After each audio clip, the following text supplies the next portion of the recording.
In the early 7th century AD, the angel Gabriel supposedly appeared to Muhammad, a 40-ish-year-old caravan trader from Arabia, and told him to begin reciting the word of God, preaching that the scriptures of Judaism and Christianity needed correction in him, the final prophet, to bring people back to the one true religion. Muhammad sought to restore Abrahamic monotheism after what he perceived as straying. Christians worshipped a man as God who was forgiving of sins, and Jews couldn't follow their own laws correctly. Islam was about taking the Abrahamic religions seriously. It required the worship of and submission to a single and all-powerful God. It grew up in the Middle East, which was increasingly Christianizing, but divided into several constantly arguing Christian sects at the time. They argued about the nature of Jesus, whether God or man, and the state of God's grace. The Quran is the written word of the revelations Muhammad received, originally memorized by his followers and recited orally, but later written down. And Muhammad's society was intensely tribal. The Arabian Peninsula at the time was a crazy melting pot of religions. Most tribal Arabs worshipped old Mesopotamian gods, but there were also Christians, Jews, and Zoroastrians among them. Muhammad, on the other hand, required his believers to show their submission to the true God by the following 5 tasks. Number 1, honoring a single God. Number 2, pray 5 times daily. On Fridays, all male believers are expected to attend a midday service to listen to a sermon. Number 3, set aside Ramadan, the 9th month of the Muslim calendar, as a period of abstinence, requiring fasting from food during daylight hours. Number 4, give alms to the poor. And number 5, make a pilgrimage to Mecca at least once. And so in less than 200 years, Islam went from not existing to being the primary religion of one of the world's largest empires known to man, taking up the entire Middle East, North Africa, and Spain, and reaching all the way to the Indus Valley. Islam spread during the 7th century, partly through military conquest and partly through coercion. Converting to Islam in this new massive empire meant you were taxed less. But also, Islam had many earnest converts. It was easy to grasp, unlike the theologically complicated Christianity, and tolerant to differences. Islam was not required as a state religion like Christianity was in the Byzantine Empire and Roman successor states. So what about this Mecca? So Mecca had been a major cult and pilgrimage site for the pagan tribes of Arabia even before they were Muslim. It worked essentially like the Pantheon. It was this cubical granite house containing the idols of just about every Arabian god, including a mysterious black meteorite.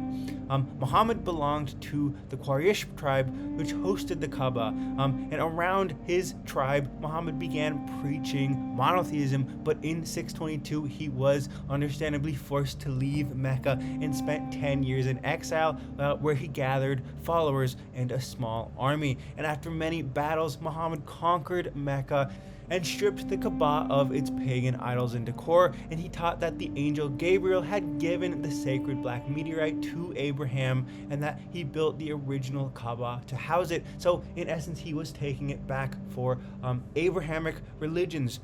So Muslim pilgrims who visit this site, who visit Mecca, are supposed to circumambulate the Kaaba 7 times as an act of supreme devotion to God, and this is what he taught his followers.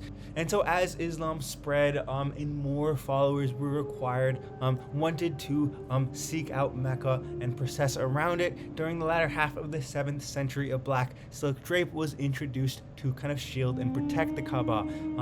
And the surrounding court, which you see around it, was kind of rebuilt over the centuries, but you can be assured if you took the black silk drape off that the Kaaba is original.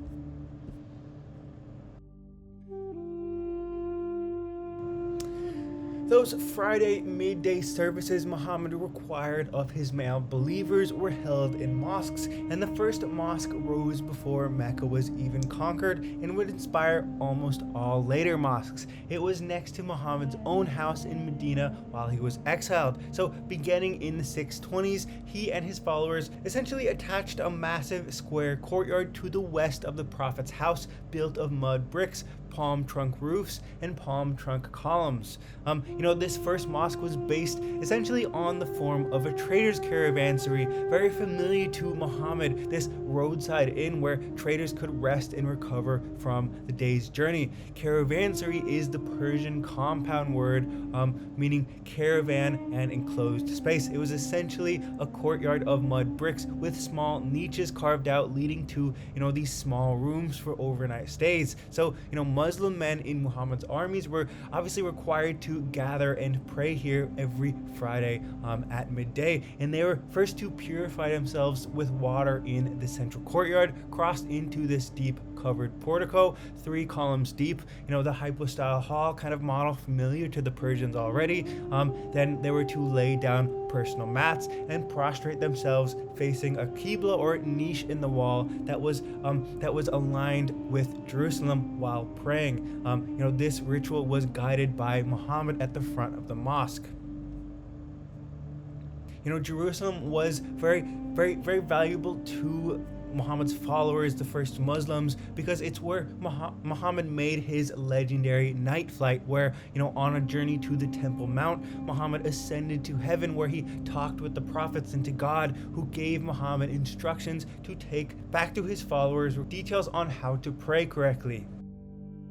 So thus, Muhammad involved his followers with the city revered by Jews and Christians. But after Muhammad's conquest of Mecca, he redirected the Qibla towards Mecca because it contained this tangible holy rock from God. As you can imagine, this must have sounded very strange to the Christian world, who relied very heavily at this time on priests and bishops to, mediate between believers and God. But to Muslims, a priestly hierarchy did not need to mediate between believers and God. Believers could, access God directly from the earliest days of Islam merely by praying correctly. So the first 2 generations of Islam went on to not only build extravagant replicas of Muhammad's mosque in more durable materials like stone, but also repurposed diverse structures like churches into mosques as they conquered more lands. And most mosques, inspired by this example, were usually built as these multi-columned prayer halls with a minaret for a muezzin or crier to call the faithful to prayer.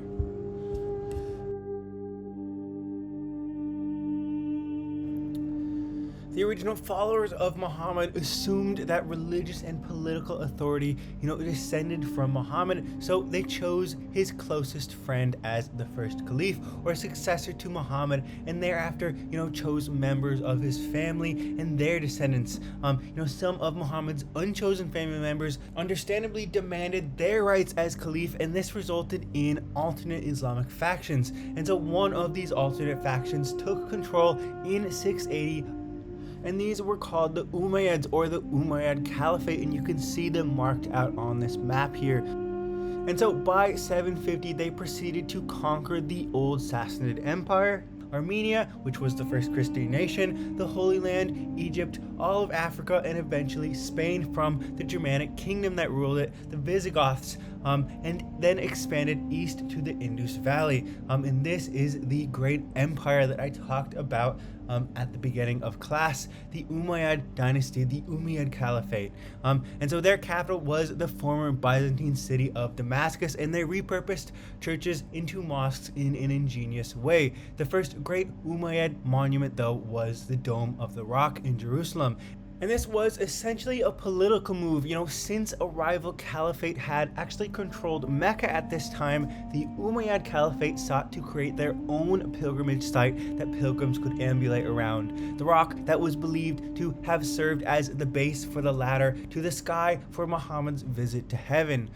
So it was constructed on the center of the Temple Mount, where Herod's temple once stood, if you remember, destroyed all the way back in 70 AD. And so it was also kind of this religious statement to Christians and Jews living in the city that their faulty scriptures were corrected now by Muhammad. The holiest site in Jerusalem was now Islamic, and God had clearly sanctioned it. But of course, as they were recently nomads become settled, the Arabs had very little knowledge of masonry architecture, very little knowledge of, how to build in stone. So they actually hired Byzantine stonemasons and mosaicists from Constantinople to build the Dome of the Rock. And so the Dome of the Rock ended up being this centrally planned domed building after the form of course, Roman and Christian martyriums, a form that, Byzantine architects were very, very familiar with from building in the Christian world. So its dome kind of followed the nearby example of the Holy Sepulchre, but it had this kind of slight bulge at its base to sort of distinguish it from the Christian domes of the city. And of course, it was not covered by a cross, but it was covered in gilded copper. On the inside of the dome, you see this frieze of Kufic script, Arabic script, encircling the base, distinguishing it as Islamic. Islam very, very, very staunchly rejected the depiction on its holy buildings of all people and things as idolatry, favoring only calligraphic inscriptions instead. And this is also kind of the earliest experimentation of the two most classic characteristics of Islamic religious architecture, and that is pointed arches and a block. Pointed arches are, straightforward arches that come to a point to distinguish it, from the more Christian at this time rounded arch, and a block are these alternating bands of different colored masonry or marble, usually making up an arch. And we're going to see this again and again in this class and in future classes about Islamic architecture. Similar to the Dome of the Rock, the new mosque that the Umayyads built in their new capital city, Damascus, actually repurposed the Roman Forum and church of that ancient city. So, obviously the Byzantines had destroyed the original Roman temple at the end of the original Roman Forum and replaced it with a 5-aisled basilica church dedicated to St. John the Baptist. And this was actually a very famous church in the Christian world, containing his head as a holy relic, visited by many pilgrims across the Christian world. And then when the Umayyads took over the city of Damascus during the early 7th century, Christians and Muslims actually kind of shared the building rather progressively. They shared this church rather progressively because they visited on different days, the Christians on Sunday and the Muslims on Friday. But finally in 707, most of the church was demolished to make way for a proper mosque. The Umayyads, though, actually conserved the relic of St. John's head that the Byzantine church once held here in a side chamber as a sort of benevolent gesture to the city's Christians, encouraging them, to enter the mosque and talk with Muslims, hopefully sparking some conversions. So, most of the Byzantine church here was rebuilt into the raised nave of the mosque, and the open forum in front was made into a courtyard like that of Muhammad's mosque, articulated with arcades on 2 levels. And this great courtyard, of course, surrounded an ablation fountain, for the ritual of ablation, where you wash yourself before prayer on the one side, while on the other it enclosed this kind of grand octagonal pavilion known as the treasury, which was used for, symbolically storing the wealth of the empire under the divine surveillance of God in full view of the community. It rose on these 8 Corinthian columns, which were actually spoils from earlier Roman temples and capped with a small dome. And then on the corners of the courtyard, old Roman guard towers were remade into minarets where criers would call the faithful of the town to prayer. These were actually the world's earliest minarets and inspired all later ones. Finally, the entry portal or the entry doorway rose 3 stories above the court and featured Byzantine-style mosaics done by Byzantine artists, which depicted a vision of paradise with fruit trees and angels in the sort of Hagia Sophia style. Past this portal through the central nave, the mosque of course ended in a mihrab directing believers toward Mecca, and the door next to it on the left actually led directly through a passageway to the Caliph's palace. So on Fridays the Caliph could ditch having to walk through the crowded streets of his city, and have a straight shot to the mosque. And it opened into this kind of screened in area, imitating the screened in areas of Byzantine churches that sort of separated emperors and their courtiers from the rest of the congregation. Next to the mihrab rose this elevated platform called the minbar, which you'll see in just about every mosque, which was in reference to Muhammad's wooden seat at Medina. It essentially served as the seat of the imam, the person who leads the audible prayers in the mosque. And to either side of the nave, of course, stretched these long three-aisled wings to accommodate the thousands of Muslim men in Damascus who must, of course, gather here every Friday. You know, the roof beams here were all kind of supported by these horseshoe-shaped double arches and Corinthian columns, this kind of aqueduct-like support system which allowed light to penetrate deep into the interior from clerestory windows, despite this being a very, very large building. So rebellions of those disaffected with heavy-handed Umayyad rule came to a climax in 750 under a descendant of Muhammad's uncle. And so the rulers of the Umayyads, except for one, were all murdered, and essentially the old empire was replaced with a new one, except in Morocco and Spain, where Umayyad rule persisted. So this new second great Islamic empire, ruled by the Abbasid dynasty, relocated their capital to a newly built city to distance themselves from the Umayyad supporters in Damascus. So Baghdad was built for them as the perfectly round city on the Tigris in 792. It had two major cross streets lined with arcades covered by barrel vaults and lined with shops to create a massive trading mall intersecting the city.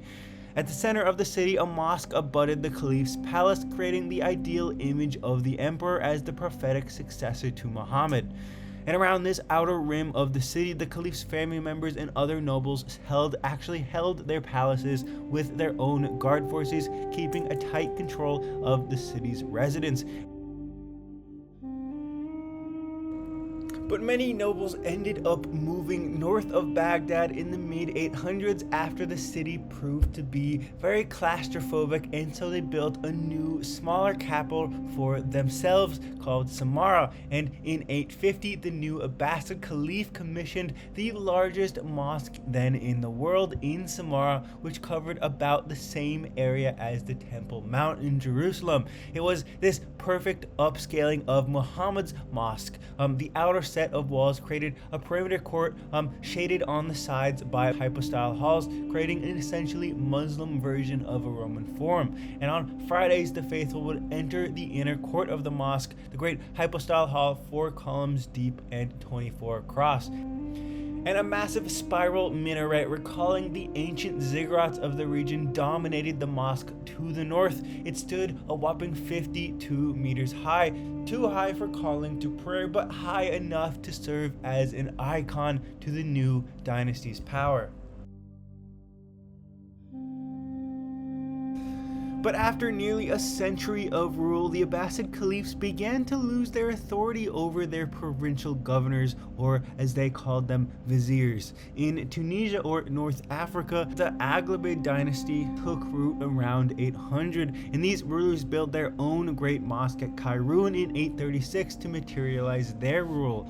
Their courtyard was completely arcaded, 2 columns deep, and the hypostyle prayer hall was an astounding 16 aisles deep, using over 400 columns taken from ancient Roman sites. The most innovative element here by far though was a 35-meter high minaret, a 3-tiered tower inspired by the lighthouse of Alexandria built by Alexander the Great, which was apparently a visible ruin at this time. And in Egypt, another Abbasid governor soon revolted and formed his own autonomous dynasty, the Tulunids, and proceeded to begin to expand into and eliminate Abbasid power. He commissioned his own giant mosque, about half the size of the Mosque of Samarra. Its perimeter court, served as a market, effectively kind of secularizing the mosque into a Roman form on all days except Friday, the day of prayer, when the markets were cleared and the round domed fountain house was filled with water and used for purification. So the Tulunids built the entire structure of baked brick and plaster, suggesting the presence of Mesopotamian builders unfamiliar with stone construction. Meanwhile, the original minaret of the mosque had this kind of spiral shape, emulating that of Samarra.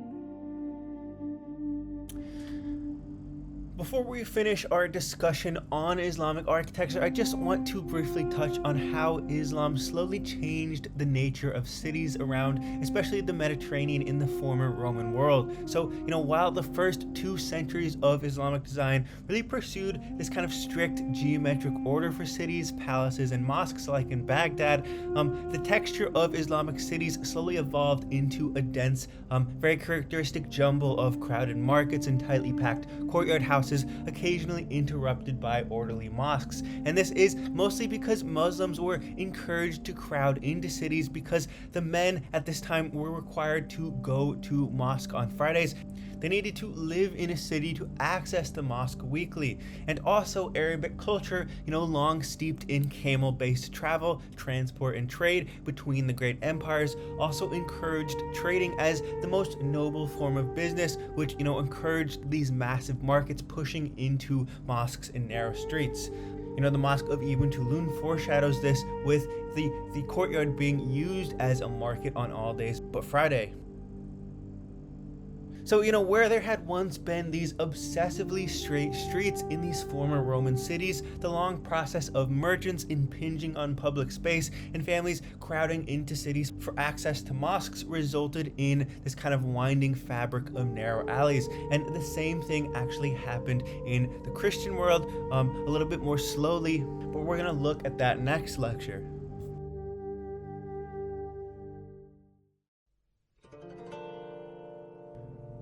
Since we last looked at China, after the Han Empire, the political unity of China broke down under the pressure of many feuding kingdoms until finally a new dynasty emerged to impose another strong central government, and this was the Tang dynasty, which came to power, at the beginning of the 7th century, really at the same time as Islam. And for nearly 3 centuries, they held power. Tang emperors rebuilt the gridded capital of Chang'an, the world's largest city at the time. And they initially encouraged Buddhism as a common religion, and sponsored thousands of Buddhist monasteries, acting sort of as a Constantine of the East. And the Silk Road led to Chang'an from the west as its final destination. The Islamic regime actually protected traders traveling along its western quarter, while Tang China protected its eastern quarter, and the two quarters sort of met in the middle and were prey to nomadic steppe raiders. So the process of traveling from a western point such as Damascus to Chang'an could take anywhere from 9 months to 2 years, but it was usually handled as a sequence of relays with middlemen carrying the goods back and forth between these two worlds along various stretches of road. So Chang'an, as I said, lay in the eyes of Westerners at the end of the Silk Road, welcoming traders. In this era, it was a very cosmopolitan place, so much so that Chang'an's 2 markets covered more area than most cities at the time, and Chang'an's trading communities even built Buddhist temples, mosques, Nestorian churches, and Zoroastrian fire temples, making it a melting pot of religions.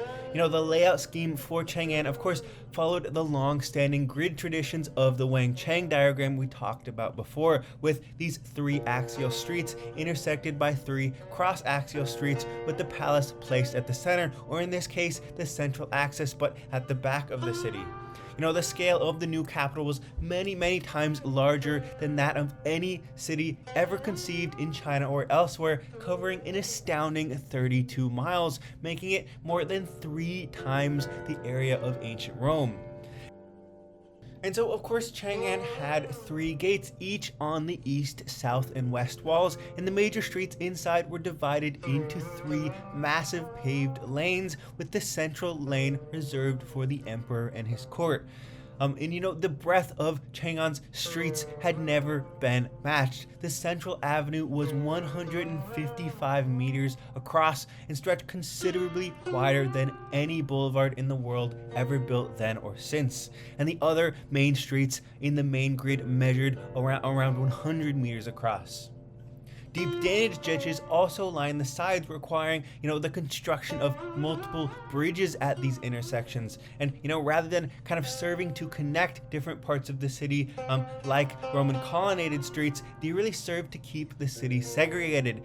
Chang'an's total grid of 9 north-south streets and 12 east-west streets aligned to the cardinal points and contained a total of 108 blocks known as fangs, and these were essentially village-sized wards, normally 0.3 miles per side, which sat within their own walls inside the city. And this was because a large police force for each ward enforced a strict curfew that prohibited residents from leaving after dark.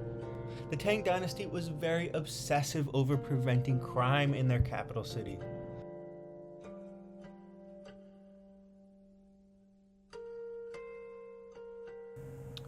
So about all these Buddhist temples sponsored by the Tang dynasty. So Buddhism had arrived in China with Indian merchants and preaching monks during around the 1st century BC, but didn't really take off or become imperially sponsored until the Tang period, until this period, kind of similar to Christianity, where it had to be sponsored by Constantine, where it had to be sponsored imperially by the Roman Empire for it to take off.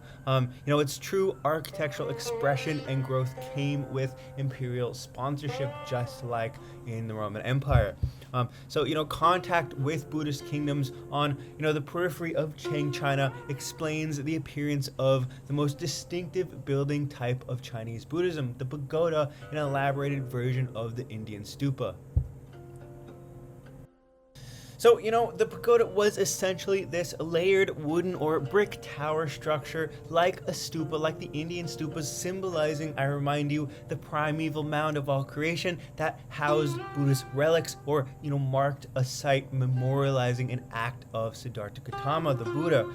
It first came to maturity in the Himalayan regions of Nepal and Tibet during the 6th and 7th centuries and then spread to China. And, only 2 pagodas from Tang period Chang'an actually remain intact in the city, but they conveniently represent the 2 categories of Chinese pagodas. So the first pagoda you see on the left here is called the Great Wild Goose Pagoda, and it was built in 652 in the Xi'an Monastery of Buddhist monks, and it offers, a great example of what's called the multi-storied luge type. And so this pagoda, very characteristically Chinese, was constructed of rammed earth and faced with, very thin stone to make it look as if it was stone through and through.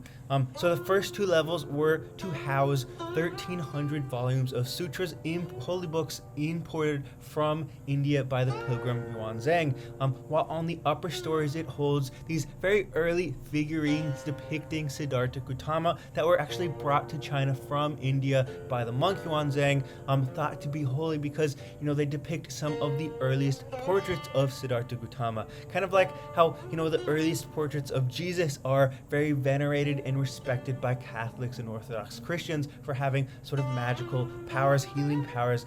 It's the same idea here. On the other hand, the small Wild Goose Pagoda with, its many rows of projecting eaves is a great example of the Miyuan type. And so the pilgrim Yi Jing sponsored this tower in 707 for his monastery, and this pagoda is a little bit more well built with a brick frame around a hollow interior. Above the ground floor space of the shrine, it has these kind of 15 densely set layers of eaves that rise around a hollow to 45 meters. So this pagoda is almost completely hollow inside, and it holds some of the first Buddhist texts translated into Chinese for pilgrims to enter, read, and venerate. And so, with over 90 Buddhist monasteries, the skyline of Tang Chang'an, you can imagine, would have bristled with these many eaved towers.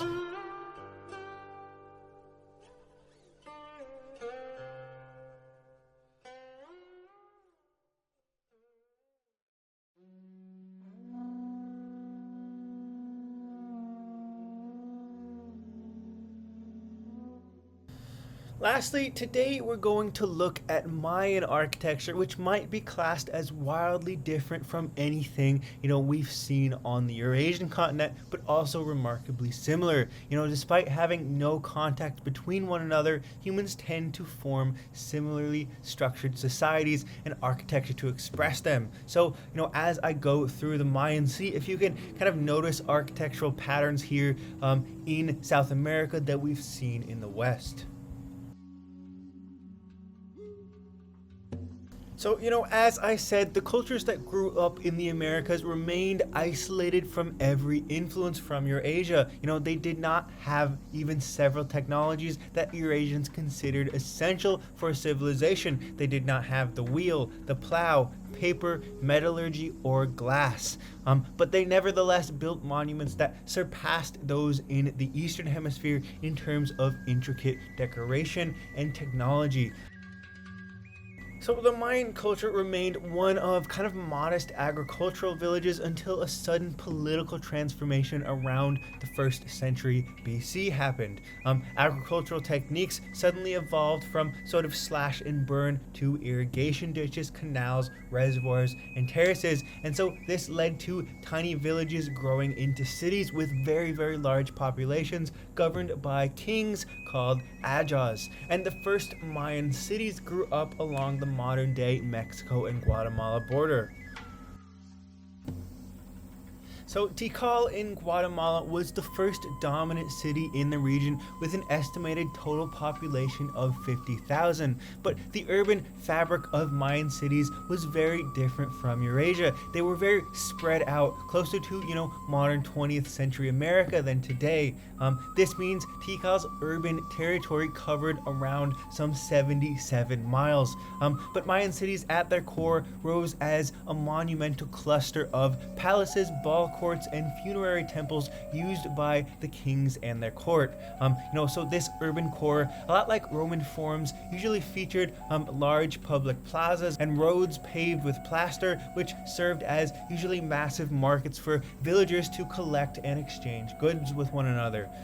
But mind you, the aristocracy, who made up about 10% of the population, lived in the city center, where the architecture reinforced the divinity of their kings, where they depicted their exploits in battle on monumental walls and created ritual spaces for human sacrifices to ensure crop yields in corn remained favorable. The rest of the residences in these Mayan cities, though, cropped up kind of randomly around the city center without really connecting streets. So the next step down from the aristocracy seems to have been craftspeople, kind of belonging to these hereditary guilds who lived in multiple housed kind of compounds with as many as 50 to 60 residents around the city cores, just around the city cores. And then around this kind of loose city core, extended families built, these thatch-roofed longhouses that typically formed groupings of 3 or 4 around a farmyard court. And, these complexes continued for miles, which is why these cities covered so much area. You might be reminded with this the way American cities are still organized, with suburbs stretching for miles around our downtowns. And Mayan cities constantly went to war with one another. For one, to take tribute, but primarily to take hostages as prisoners of war for sacrifices to their gods. So, neighboring kings were the most valuable to capture in battle and sacrifice back at your home temple, because it was believed their holy blood ensured nature was kind to the people for years. But any prisoners of war were valuable in this sense. Capturing kings, though, was essential because either the king of your city could perform regular ritual bloodletting himself on the altars within the temples to ensure his society prospered, or they could capture other kings and sacrifice them. So the Mayan gods routinely needed to be satiated with royal blood.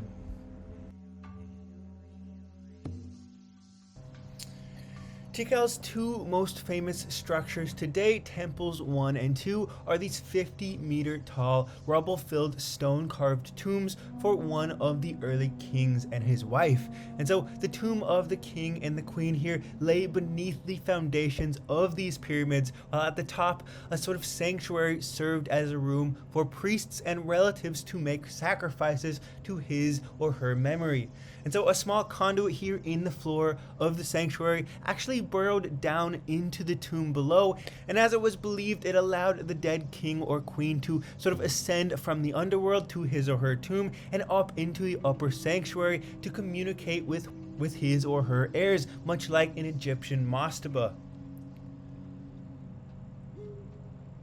You know, the priests and family members visiting this tomb would actually, it's thought, go into peyote-induced trances during these ceremonial sacrifices, which were necessary to communicate with the spirit of the dead king or queen.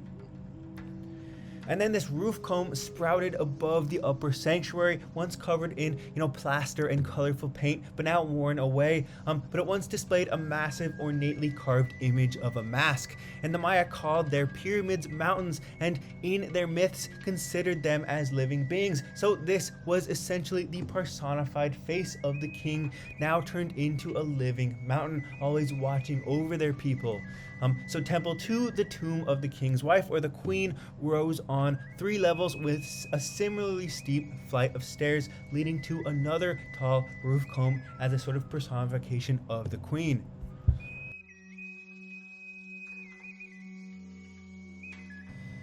Palenque, on the western outskirts of the Mayan region, grew to be another ambitious capital city.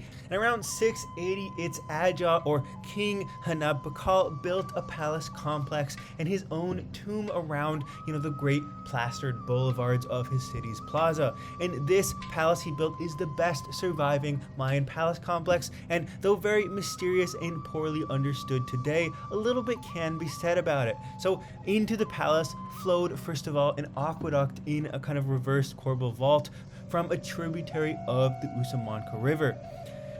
And in the palaces and temple rooms, the corbelled vault was often applied as well, though not an effective means to increase interior space, requiring, these very thin rectangular rooms for the king and his courtiers. It required these very thick stone walls to support these high ceilings, and so gave off, a grand and kind of permanent effect. And then this 4-level lookout tower rose 22 meters from a square base in sort of the center of the temple courtyard. And it's thought that it was used as kind of an observatory. But the courts themselves on top of the stairs were decorated with carved panels. They documented the histories of Palenque's Ajas, both their victories and their defeats. In victory, the Ajas were shown stepping over the heads of their victims while their army slaughtered enemy soldiers in the background. And the vaulted roofs of the palace were even decorated on their insides with paintings of life-sized figures depicting the mythological origins of the ruling dynasty, deriving their ancestry from the Mayan gods.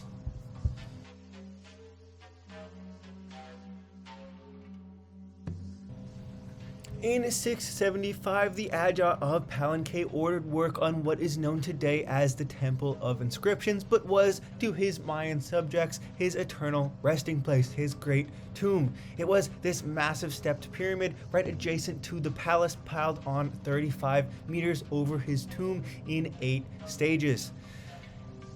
And the king had included this internal switchback staircase going down from the sanctuary at the top to his burial chamber at the pyramid's core. And so after the Aja's entombment after his death, his successor actually filled the stairs with rubble, leaving, of course, a small conduit to allow the spirit of the dead king to ascend into the upper temple to communicate with his heirs and priests. And the Aja's giant sarcophagus beneath the pyramid was cut from a single 15-ton piece of limestone, and so, like Khufu's, likely had to be put in place with the pyramid then built around it. And painted relief carvings on the sarcophagus actually depicted the king falling into the underworld, being dragged down by spirits under the world tree. The edges of the lid documented 6 generations of his ancestral tree, and the walls of his tomb were painted with stucco portraits of previous rulers. But the haunting fact about this pyramid was, at the door, archaeologists found the corpses of 5 of his servants, sacrificed and sealed in for eternity. It's thought for the Ajah to take with him to the underworld. Lastly, the Mayans also practiced a famous sport, but the intentions behind it were not, it seems, always leisurely. So the famous ball court of Chichen Itza was the largest, most ornate, and best preserved in Mesopotamia for facilitating this sport, and it's great to look at as a representation for all other Mayan ball courts, of which a lot more were found, but this is probably the most ornate. It's essentially this eye-shaped arena next to a T-shaped altar, where it's thought those who lost the tournaments were actually sacrificed. The playing field itself measured a bit larger than a football field, which was unusually large for these kinds of playing fields at the time. Its walls stood 10 meters thick, and the outer profiles were slanted. They rose straight above the field with the height of goal rings about 7 meters off the ground. And on the very walls of the arena, friezes described how to play the game. So the carvings depict scenes of 7-man teams playing a game similar to basketball, except touching the ball is forbidden. It must be passed between players and shot into the hoops using only the stomach and hips. The friezes depicted clearly the sacrifice and decapitation of the losers as offerings to the gods to satiate natural disasters and encourage agricultural prosperity. And to the north end of the court stood a small elevated pyramidal pavilion thought to be the seating area for the elite, but this was not a coliseum for mass spectators. It was some kind of religious ritual presided over by only the king and his court. On the south, a long pavilion with a 6-column portico housed a statue dressed as a player in the game, and then a temple to a certain jaguar god was perched atop the southeast corner of the ball court. Perhaps this was where a god was thought to have watched from, and where the losers were eventually sacrificed.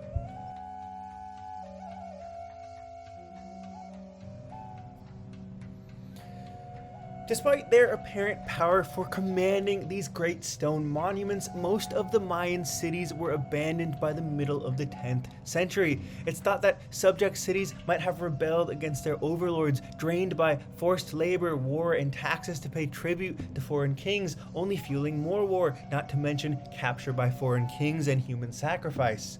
One theory is that something of a late antique socialist revolution occurred in Mayan lands in the middle of the 10th century, thereafter, kind of falling back to small villages and subsistence farming until, of course, the rise of the Aztecs, which we'll talk about later.